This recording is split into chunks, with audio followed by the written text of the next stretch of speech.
सच के साथ। नमस्कार, सिटी वाराणसी लाइव में आप सभी का स्वागत है। मैं हूं ममता चौरसिया। आइए नजर डालते हैं आज के हेडलाइंस पर।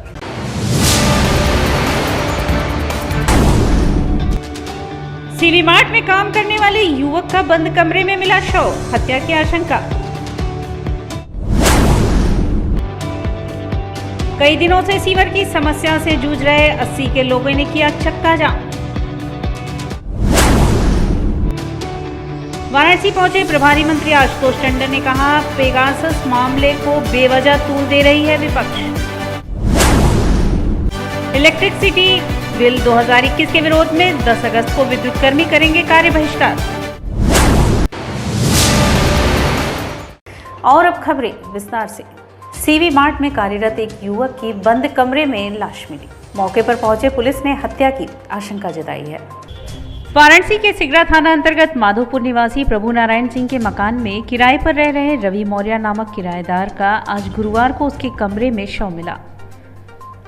सूचना पाकर पहुंची पुलिस ने शव को कब्जे में लेकर उक्त युवक की हत्या की आशंका जताई है।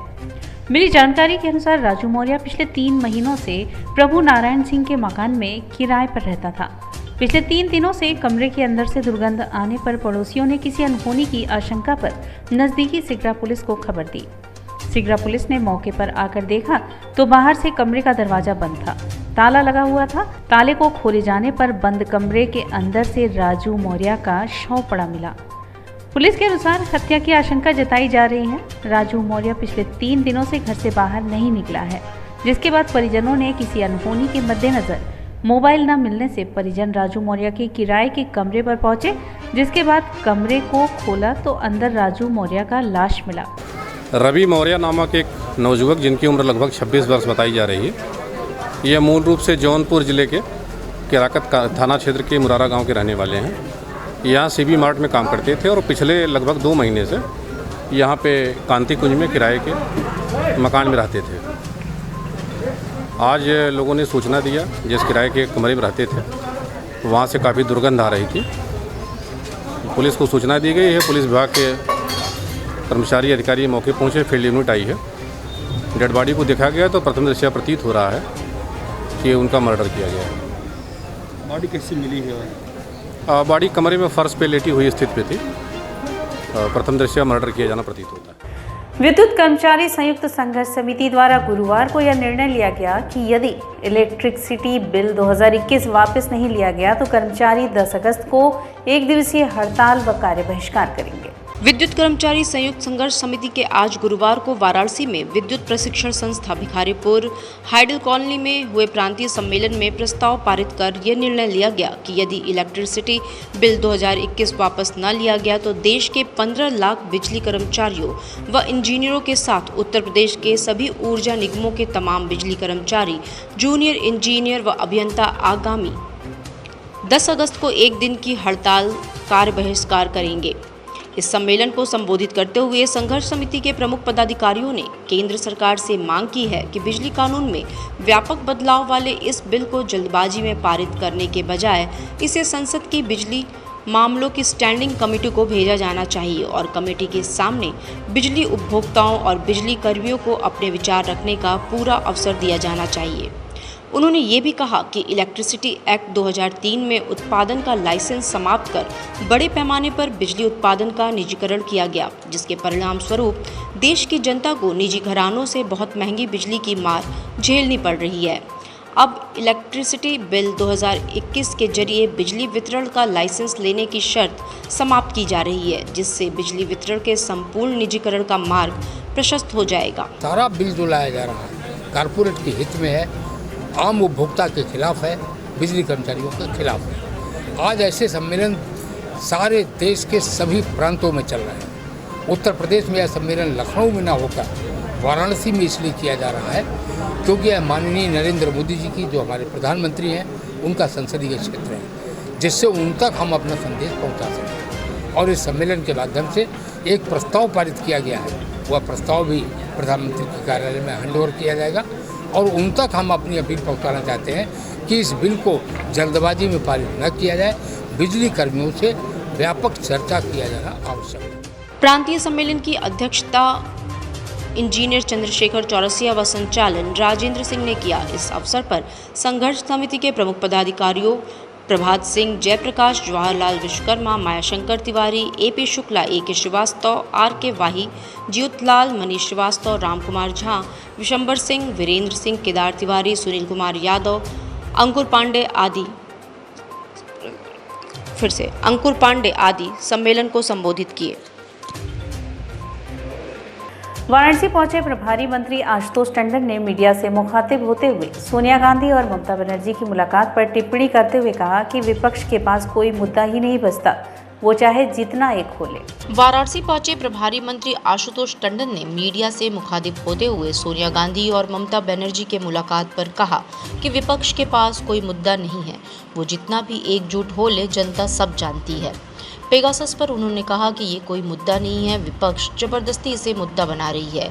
सोनिया गांधी और ममता बनर्जी दोनों शून्य हैं। देश की जनता का विश्वास भरोसा PM मोदी के साथ है। विपक्ष हताश और निराश है, वो मिलकर लड़े या अलग अलग, कोई फर्क नहीं पड़ता। एम्बुलेंस सर्विस मामले पर कहा कि जितनी भी सरकारी सुविधाएं हैं वो दुरुस्त रहेंगी, अगर कोई इसे डिस्टर्ब करेगा तो कड़ी कार्रवाई होगी। वहीं उन्होंने आगे कहा कि विकास एक सतत प्रक्रिया है, उसका समय समय पर निरीक्षण करना जरूरी है। वहीं जल जमाव के सवाल पर उन्होंने कहा कि जल जमाव में काफ़ी कमी आई है।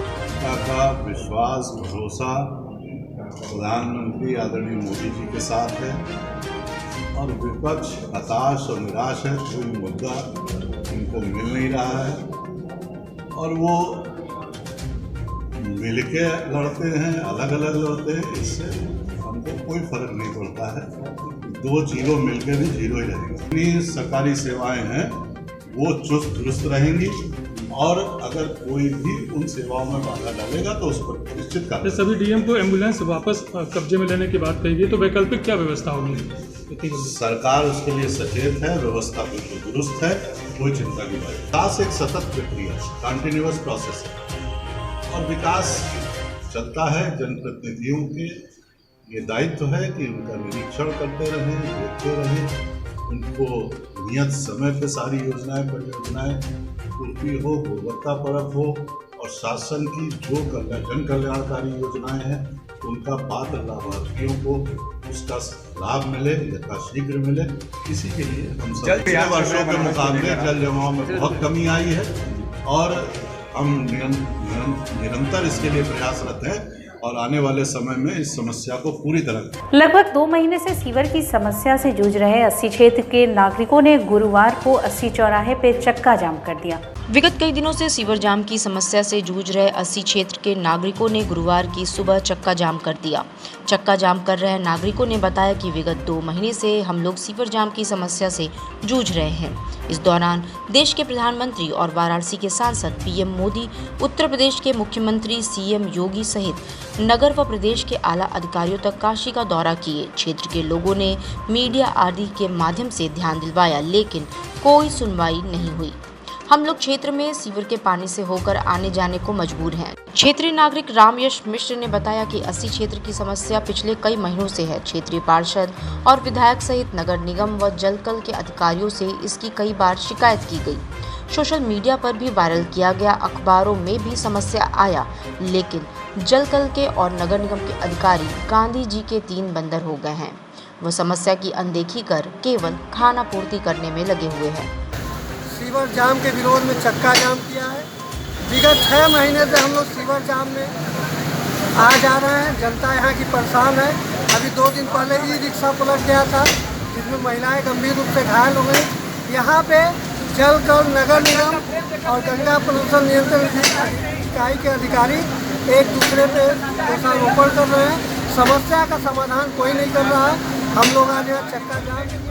80 क्षेत्र के नागरिक गोपाल सिंह, एडवोकेट विनोद सिंह, भोला सिंह, अनिल कुशवाहा, मित्तल साहनी, विष्णु गुप्ता, विशाल गुप्ता, श्याम यादव, उमाशंकर, अनिल, अंजनी चौरसिया, अशोक पटेल, लक्ष्मी गुप्ता, सूरज गुप्ता, जोगी गुप्ता, किशन साहू, राधे मोहन, रविंद्र चौरसिया, सूरज कुमार गौड़ सहित क्षेत्र के व्यापारी एवं नागरिकों ने कहा कि हम लोग विगत 2 महीने से सीवर के समस्या से जूझ रहे हैं, लेकिन नगर निगम एवं जलकल के अधिकारी हम लोगों की समस्या को अनदेखी कर रहे हैं। समस्या 6 महीने से चल रही है। अधिकारी आते हैं, आश्वासन देते हैं, थोड़ा बहुत काम करते हैं, खोल के चले जाते हैं, काम नहीं करते हैं। हम लोगों ने निर्णय लिया, सभी लोगों ने मिलकर के, नहीं, आज से चक्का जाम चलता रहेगा जब तक ये समस्या दूर नहीं हो जाएगी अंतिम दम तक। वहीं 80 क्षेत्र में चक्का जाम की खबर पाकर मौके पर क्षेत्रीय विधायक सौरभ श्रीवास्तव भी पहुंच गए और चक्का जाम कर रहे लोगों को समझा बुझाकर जाम को समाप्त करवाया। साथ ही इस समस्या से संबंधित विभाग के लोगों को बुलाकर तत्काल काम शुरू करवाया। यहाँ पे सीवर जाम की समस्या है। एक मेन लाइन जो है उसमें शायद कुछ जाम है, जिस वजह से अक्सर चौराहे पे पानी लग जाता था। जलकल सफाई कराता था, कल भी मैंने जलकल की टीम को भेजा था, उन्होंने काम कराया। उसके बाद फिर आज सुबह जाम हो गया। पब्लिक बहुत परेशान हो गई। अंत में पब्लिक ने अनिच्छा भाव से ही एक निर्णय ले लिया कि हम चक्का जाम करेंगे। मैं यहाँ आया हूँ, मैंने आपसे निवेदन किया है हाथ जोड़कर कि हम लोग बैठ के इस काम को कराएंगे, ठीक कराएंगे। पब्लिक भी समझ रही है कि पब्लिक को तंग नहीं किया जाना चाहिए, इसने तो चक्का जाम खोल दिया है और हम लोग यहीं बैठे हैं, देख रहे हैं क्या समस्या है, निदान करेंगे। समस्या तो 15 दिन से भी रहेगी, आज ठीक हो जाएगी। चितईपुर थाना क्षेत्र के सुंदरपुर चौकी भिखारीपुर तिराहे के पास स्कॉर्पियो सवार के साथ उचक्कों ने 1,02,000 रुपए तथा लाइसेंसी पिस्टल वाला बैग भी उड़ा दिया। चितईपुर थाना क्षेत्र के सुंदरपुर चौकी अंतर्गत भिखारीपुर तिराहे के पास स्कॉर्पियो सवार के साथ उचक्कों ने 1,02,000 रुपए तथा लाइसेंसी पिस्टल वाले बैग को उड़ा दिया। नारायणपुर मिर्जापुर के रहने वाले गिरधारी पटेल सपा नेता और पूर्व ब्लॉक प्रमुख हैं। गुरुवार को लंका की तरफ से भिखारीपुर मोड़ वाले तिराहे पर गाड़ी रोककर किसी का इंतजार कर रहे थे कि अचानक एक युवक आया और बताया कि गाड़ी से मोबिल गिर रहा है। गिरधारी पटेल नीचे उतरकर देखने लगे। इसके बाद गाड़ी में बैठे और एसी चालू किए तो गाड़ी में से धुआं निकलने लगा। घबराकर गिरधारी कुछ दूरी पर मैकेनिक को गाड़ी दिखाने गए। मैकेनिक ने बताया कि कोई केमिकल महक रहा है। इसके बाद गिरधारी का ध्यान गाड़ी में रखे बैग पर गया तो वो नदारद था। इसके बाद गिरधारी के होश उड़ गए। तत्काल उन्होंने पुलिस को इसकी सूचना दी। सूचना पर मौके पर पहुंची पुलिस पूछताछ और जांच में जुटी हुई है। मीटिंग के लिए मिर्जापुर जा रहे थे तो तिराहे पर हम जो है ये भिखारीपुर रुके हुए थे और गाड़ी मुझे चेंज करनी थी, स्कॉर्पियो मंगाए थे, तो बैग था हमारा, उसमें हमने रखा। उसके बाद जो है 3 लोग थे, वो लोग आए, बोले कि गाड़ी आपके आगे मोबिल चूरा है। हम लोग गाड़ी देखे, फिर गाड़ी स्टार्ट किए कि कोई खराबी तो नहीं, तो उसमें से गैस निकला जिससे हम लोग मिर्चा की तरह लग रहा था, छींकने लगे और गाड़ी तुरंत बाहर आ गए। इतनी देर में जो है फिर हम लोग सोचे कि फिर से चेक करते हैं गाड़ी को। बगल में मिस्त्री था, उसको दिखाया गाड़ी में कोई खराब नहीं था। तब तक वो गाड़ी से बैग को नहीं था, उसमें हमारा लाइसेंसी पिस्टल था, 1 लाख रुपया था, चश्मा था, दवा था, उसमें 20 कारतूस थे, चेक था 10-15 तो ये सब था। तो अभी क्या पुलिस को सूचना दी है, कितने देर में पहुँची है, क्या कार्रवाई हुई? पुलिस 112 नंबर पर फ़ोन किया, 15 मिनट में पुलिस आ गई थी। CO साहब भी आए थे, चौकी इंचार्ज आए थे, साहब भी आए थे। तो उसमें जो उन लोगों ने पूछा उसका हमने किया, बाकी लोग कार्रवाई कर रहे हैं। तो पुलिस क्या CCTV फुटेज संभाल रही है, तो कैसी कार्रवाई? हाँ, CC फुटेज और हमने नंबर भी दिया, उसमें बैग में 2 मोबाइल था, उसका नंबर भी दिया है, ट्रेस कर रहे हैं क्या। टोटल कितने का सामान गायब हुआ है बैग में? हमारा जो पिस्टल था वो 8 लाख रुपये का था, 1 लाख नगद था। क्या पुलिस ने किसी को उठाया नहीं? अभी नहीं। और यहाँ वक्त तो चला है छोटे से ब्रेक का, मिलते हैं ब्रेक के बाद। वाराणसी लाइव, सच के साथ। गंगा की लहरों से गलियों के छोर तक, जनता के जोर से बाजारों के शोर तक, सर्किट हाउस और पुलिस कमिश्नरेट तक हम करेंगे सबकी बात।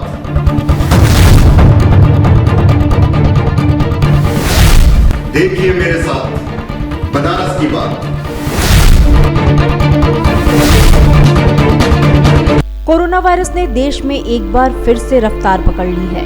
ऐसे में जरूरी है कि सभी लोग पूरी एहतियात बरतें। घर से बाहर निकलते समय मास्क का सदैव प्रयोग करें। समय समय पर हाथों को सैनिटाइजर से सैनिटाइज करें। ज्यादा भीड़ भाड़ वाली जगहों में जाने से बचें। 2 गज की दूरी का पालन करें। स्वस्थ रहें, सुरक्षित रहें। जनहित में जारी वाराणसी लाइव।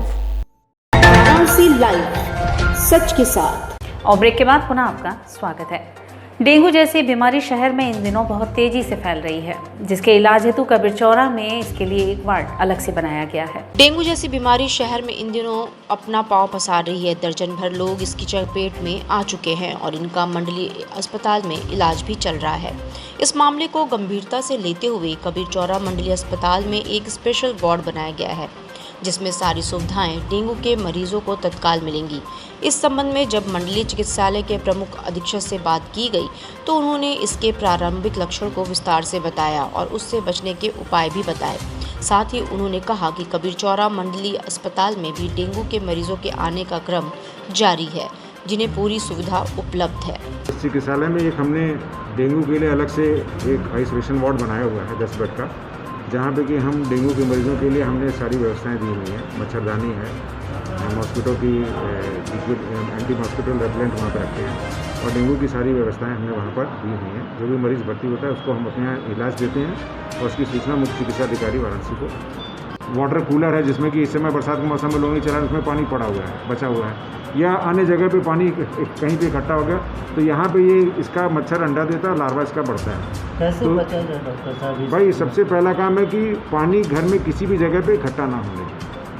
ये सफाई हम अपना अगर साधारण सी सफाई का ध्यान रखेंगे तो हम इस चीज़ से बच सकते हैं। दूसरी चीज़ की अगर हम किसी डेंगू वाले प्रभावित वाले एरिया में हैं या किसी इस तरह की जगह पर हैं तो कम से कम हमको ये ध्यान रखें कि वो डेंगू का मच्छर बहुत ज़्यादा वो नहीं होता, पैर के नीचे वाले घुटने के नीचे वाले हिस्से में इसकी बाइट ज़्यादा होती है, तो ये हिस्से को थोड़ा सा बचा के रखें। एंटी मॉस्किटो रेपेलेंट अगर हमारे पास उसको लगा के रख सकते हैं और अपना जनरल स्वास्थ्य का ध्यान अपना रखना, हमारा साफ़ सफाई का ध्यान रखना, ये हमारी जिम्मेदारी है। लक्षण हमारे जो हैं आपने बताया वो जो वायरल फीवर के होते हैं, बुखार ज़्यादा दे के बुखार आना, बदन पे चक्करते निकलना, अगर इस तरह का जरा से भी लक्षण दिखाई दे तो तुरंत नज़दीकी अस्पताल या चिकित्सा केंद्र पर जाके चिकित्सीय परामर्श लेना। गुरुवार को नगर निगम के नवनियुक्त नगर आयुक्त प्रणय सिंह ने अपना कार्यभार संभाला। 2015 बैच के आईएएस अफसर प्रणय सिंह की नगर आयुक्त के रूप में यहां पहली पोस्टिंग है। गुरुवार को नगर निगम के नवनियुक्त नगर आयुक्त प्रणय सिंह ने अपना कार्यभार संभाला। 2015 बैच के आईएएस अफसर प्रणय सिंह की नगर आयुक्त के रूप में ये पहली पोस्टिंग है।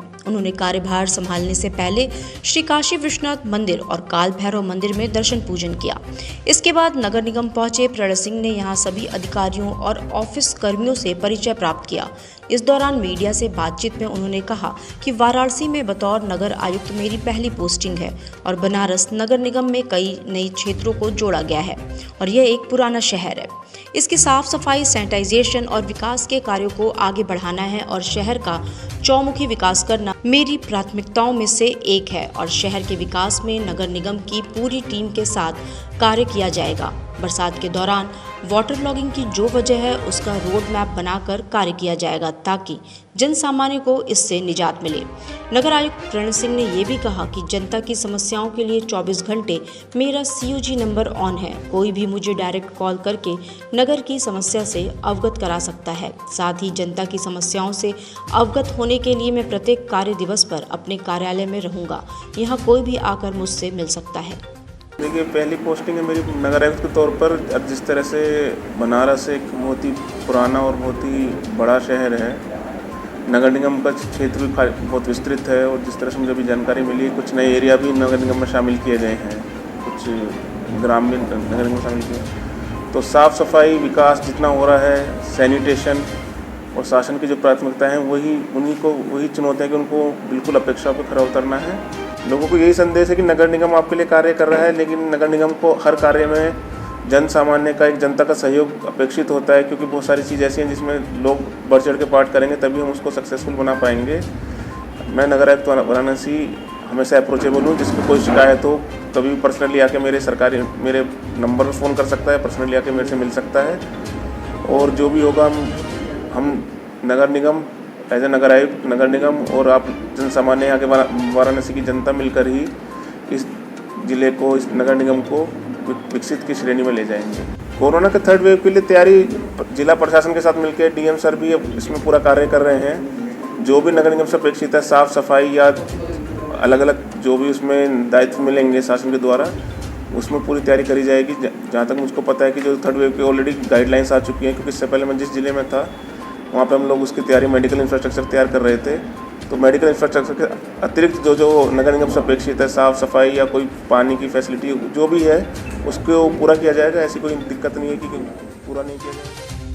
कक्षा 1 से 12 तक के विद्यालय खोलने एवं आरटीई के तहत पढ़ने वाले बच्चों को शुल्क प्रतिपूर्ति न मिलने के संबंध में गुरुवार को प्राइवेट स्कूल एसोसिएशन चांदपुर ने राज्यपाल के नाम संबोधित ज्ञापन एसीएम फर्स्ट को सौंपा है। कक्षा 1 से 12 तक के विद्यालय खोलने एवं आरटीआई के तहत पढ़ने वाले बच्चों को शुल्क प्रतिपूर्ति न मिलने के संबंध में गुरुवार को प्राइवेट स्कूल एसोसिएशन चांदपुर ने राज्यपाल के नाम संबोधित ज्ञापन एसीएम फर्स्ट को सौंपा है। स्कूल संचालकों की मांग है कि कोविड गाइडलाइन के तहत अब विद्यालय को भी खोलने की अनुमति दी जाए। प्राइवेट स्कूल एसोसिएशन चांदपुर के अध्यक्ष रामाश्रय पटेल ने कहा कि कोविड के चलते सन 2020 से ही सभी विद्यालय बंद चल रहे हैं। सरकार ने ऑनलाइन पढ़ाई की अनुमति तो दे दी, पर इसे हमेशा के लिए माध्यम नहीं बनाया जा सकता। ये एक विकल्प जरूर हो सकता है। स्कूल संचालकों की मांग है कि जिस प्रकार कोविड गाइडलाइन के तहत मॉल, जिम और अन्य प्रस्थानों को खोला गया है, उसी प्रकार स्कूलों को खोलने की भी अनुमति दी जाए। स्कूल संचालकों ने कहा कि अगर हफ्ते में 6 दिन स्कूल नहीं खुल सकते तो 2 दिन के गैप पर स्कूल खोलने की अनुमति दी जाए। तो हमारी मांग है कि विद्यालयों को खोला जाए और बच्चों को पढ़ाने की अनुमति दिया जाए। एक तरफ सरकार मोहल्ला क्लास चला सकती है, वहाँ कोरोना नहीं फैलता है, और हमारे विद्यालयों को बंद किए हुए हैं कि आपके विद्यालय में कोरोना फैल रहा है। ये दोहरी नीति प्राइवेट विद्यालयों के साथ क्यों अपनाई जा रही है? ये सौतेला व्यवहार क्यों किया जा रहा है? हम सरकार से मांग करते हैं कि विद्यालय खोले। आप देख रहे हैं कि मार्च सन 2020 से स्कूल बंद चल रहे हैं। जो शिक्षक जिस परिवार का मुखिया 10 दिन नहीं कमाता है, उसका परिवार नहीं चल पाता है। हमारा 2 साल से विद्यालय बंद चल रहा है, लेकिन सरकार उसकी कोई सुधि नहीं ले रही। विभिन्न सामाजिक कार्यकर्ताओं द्वारा हस्ताक्षर अभियान चलाया गया, जिसमें राष्ट्रपति को संबोधित 12 सूत्रीय ज्ञापन एवं बैनर पर लोगों के हस्ताक्षर किए गए। बुधवार को विभिन्न सामाजिक कार्यकर्ताओं ने काशी से देश में स्वास्थ्य के अधिकार कानून की मांग की है। काशी हिंदू विश्वविद्यालय मुख्य द्वार पर स्वास्थ्य का अधिकार अभियान के तत्वावधान में हस्ताक्षर अभियान का आयोजन करके इस मांग के पक्ष में समर्थन जुटाया गया। इस मौके पर राष्ट्रपति को संबोधित करते हुए 12 सूत्रीय ज्ञापन एवं बैनर पर लोगों के हस्ताक्षर लिए गए। अभियान के समर्थन में पहुंचे बीएचयू के जाने माने हृदय रोग विशेषज्ञ डॉक्टर ओम शंकर ने कहा कि कोरोना संकट के दौरान ये स्पष्ट रूप से सामने आया कि आम नागरिक को निकटतम दूरी पर न्यूनतम खर्च में बेहतर स्वास्थ्य सेवाएं मिलनी चाहिए, तभी हम अपने देश को विकसित देश की श्रेणी में ला पाएंगे। देश में स्वास्थ्य सेवाओं की बेहतरी के लिए स्वास्थ्य का अधिकार कानून बने, जिसके तहत प्रत्येक व्यक्ति को सामान्य स्वास्थ्य सुविधाएं न्यूनतम खर्च और निकटतम दूरी पर मिलने का अधिकार हो, और ये सुविधा न मिलने पर दोषियों को दंड और प्रभावित नागरिक को क्षतिपूर्ति मिलने का प्रावधान हो।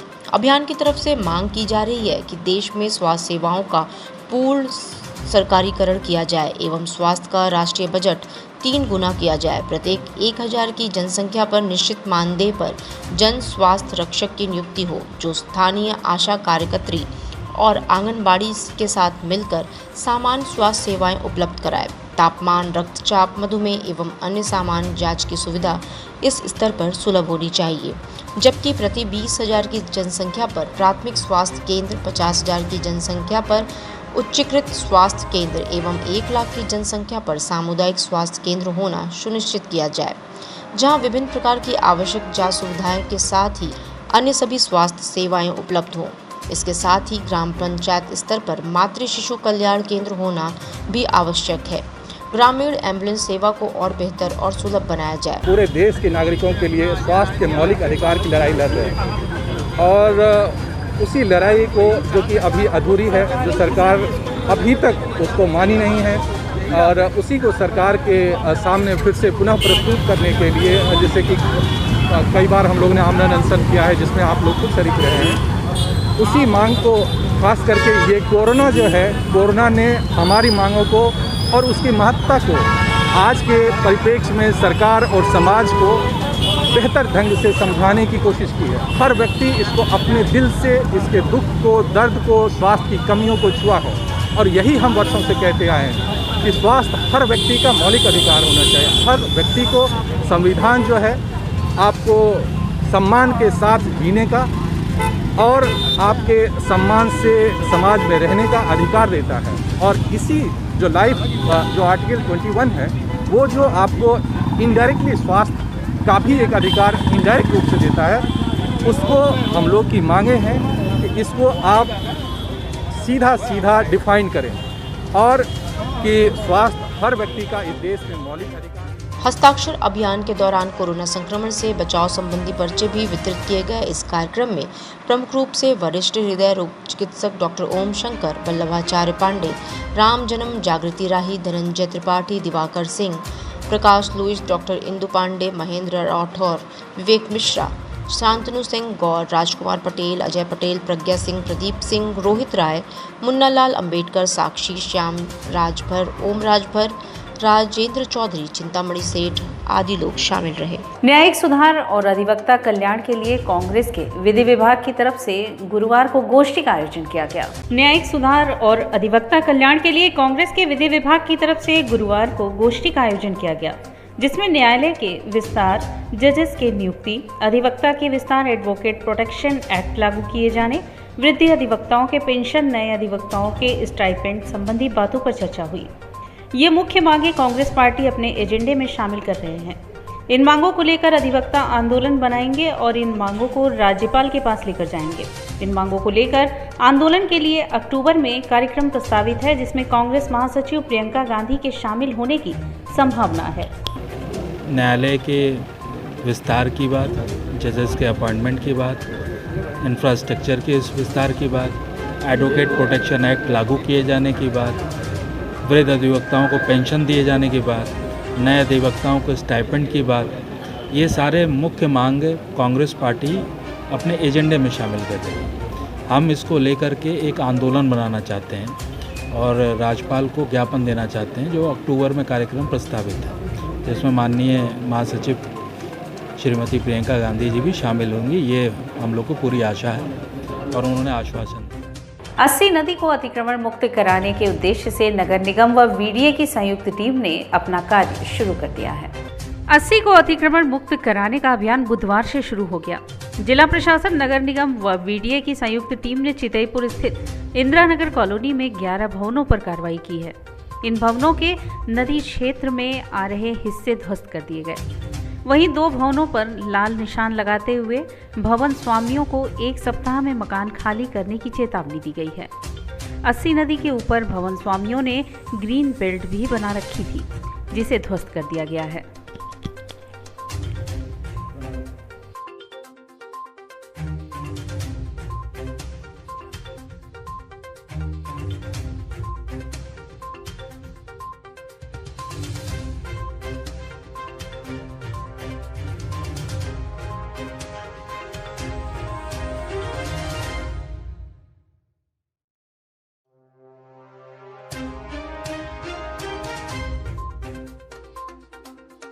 और इसी के साथ सिटी वाराणसी लाइव का यह प्रसारण यहीं समाप्त होता है। ममता चौरसिया को दे इजाजत। नमस्कार।